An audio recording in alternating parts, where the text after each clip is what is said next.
Friends, आज राजनीतिक गलियारों में बड़ी हलचल है। क्या कारण रहा होगा ऐसा? मैं फेसबुक खोल रहा हूँ, सोशल मीडिया ओपन कर रहा हूँ, लगातार दे दनादन जो है मैसेज आ रहे हैं लोगों के। और लगभग क्योंकि मेरा भी ब्लॉक ओखलकांडा ही है क्षेत्र, तो मैं देख रहा हूँ कि बड़ी हलचल है दोस्तों राजनीतिक गलियारों में। अब मूल कारण क्या है ये तो आप ही को पता होगा, क्योंकि आप लोग ज़्यादा सक्रिय रहते हैं। लेकिन मैं तो जैसे ही सोशल मीडिया ऑन कर रहा हूँ तो लगातार मुझे वहाँ हलचल, झलक जो है हलचल की नज़र आ रही है। अभी क्यों हलचल है ये तो ईश्वर ही जाने, पर बधाइयाँ हैं जिस कारण से भी है, जिनके लिए के कारण भी है, बधाइयाँ हैं सबको। अच्छा है, क्षेत्र का विकास होना चाहिए। शिक्षा, स्वास्थ्य, चिकित्सा, यातायात चीज़ें जो भी हैं, सड़क परिवहन, सब हमारा ब्लॉक थोड़ा इन चीज़ों में पिछड़ा हुआ है। पूरे में मैं तो नहीं कह रहा हूँ कि किसी ने कुछ काम नहीं करा है।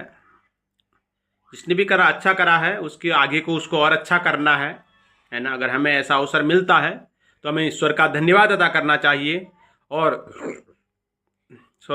उसको और अच्छा करना चाहिए। तो इसलिए मैं थोड़ा लाइव आ गया। मैंने बोला कि आज राजनीतिक गलियारों में हलचल तो है, अब मूल कारण क्या है ये मुझे नहीं पता है, बाद में शायद पता चल जाए धीरे धीरे। अभी थोड़ा हम तो राजनीतिक रूप से अपरिपक्व भी हैं, इसलिए बहुत ज़्यादा इस विषय में कुछ नहीं कह पाएंगे। लेकिन हमारी तरफ से शुभकामनाएं हैं, बहुत बहुत बधाइयाँ हैं अग्रिम। सब क्षेत्र का विकास हो, नए लोग आने चाहिए, नई जोश रहता है, काम करने के प्रति प्रतिबद्धता रहती है। पुराने लोगों ने भी बहुत अच्छा करा और उनको भी मेरी तरफ से बधाइयाँ हैं। निर्विवाद निर्विघ्न रूप से अगर किसी का कार्यकाल समाप्त होता है दोस्तों, तो ये अपने आप में बहुत बड़ी उपलब्धि होती है। तो इसके लिए, क्योंकि अब प्रधानों के और क्षेत्र पंचायत सदस्यों के भी चुनाव परिणाम आ चुके हैं और कुछ लोग जीते भी हैं, कुछ हारे भी हैं। जो पुराने प्रधान थे उनमें से भी कुछ जीते हैं, कुछ हारे हैं। तो जो जीते हैं उनको भी बधाइयाँ, और जो हार गए एक दो वोटों से, कुछ वोटों से, उनको भी मेरी तरफ से बधाइयाँ हैं कि आपका जो पुराना स्वर्णिम काल था वो बहुत अच्छा रहा। आप निर्विवाद और निर्विघ्न रूप से अपने कार्यकाल को आपने पूरा करा, और उसी आप जनता के लिए कभी नाराज मत होना, क्योंकि उसी जनता ने आपको एक बार सेवा करने का भी अवसर दिया है, ऐसा नहीं है। तो उस जनता को हमेशा आप नमन करना कि उन्हीं के कारण आप जीवन भर आपको प्रधान कहा जाएगा। पूर्व प्रधान तो प्रधान जी ही लोग फिर भी बोलते हैं।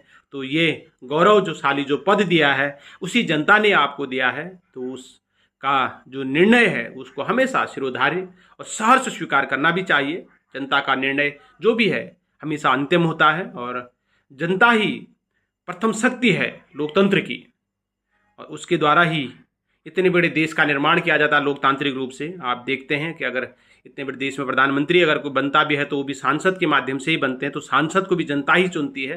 तो इसलिए लोकतंत्र में सबसे सर्वशक्तिशाली अगर कोई है तो वो जनता है दोस्तों। तो जनता का जो भी निर्णय है उसे हमेशा सहर्ष स्वीकार करना चाहिए। बाकी राजनीतिक गलियारों में हलचलें क्यों हैं, ये थोड़ा आज मेरा मुद्दा था, प्रश्न का मुद्दा यही था। तो शुभकामनाएं आप सभी को हैं, बहुत अच्छा है। और किसी के साथ अपना व्यवहार खराब मत करना। जीवन में पता नहीं किस मोड़ पर किसके साथ हमारे संबंध पुनः काम आ जाएं, कोई नहीं जानता है। और जो बीता वह भी अच्छा था, और जो आगे होगा वह भी बहुत अच्छा होगा।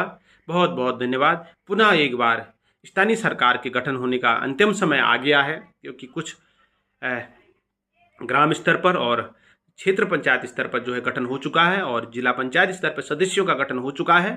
अब प्रमुखों का, कनिष्ठ प्रमुख, ज्येष्ठ प्रमुख और ब्लॉक प्रमुख के साथ साथ जिला पंचायत अध्यक्ष और उपाध्यक्षों का थोड़ा सा इस प्रोसेस अब चालू हो भी गई है, और इसकी तिथियां भी घोषित हो गई हैं। आशा है कि एक सशक्त, एक ऊर्जावान सरकार का गठन होगा, स्थानीय सरकार का, जो इन गाँव को विकास के उच्चतम बिंदु पर पहुँचाएगी और एक नया इतिहास लिखेगी। मैं पुनः सभी को बहुत बहुत बधाई देता हूं, शुभकामनाएं देता हूं। आओ हम सब मिलकर इस उत्तराखंड को एक सशक्त, एक ऊर्जावान और एक जोश भरा राज्य, और एक विकसित राज्य, एक सुव्यवस्थित राज्य, एक अनुशासित राज्य बनाने का काम करते हैं। बहुत बहुत धन्यवाद आप सभी का।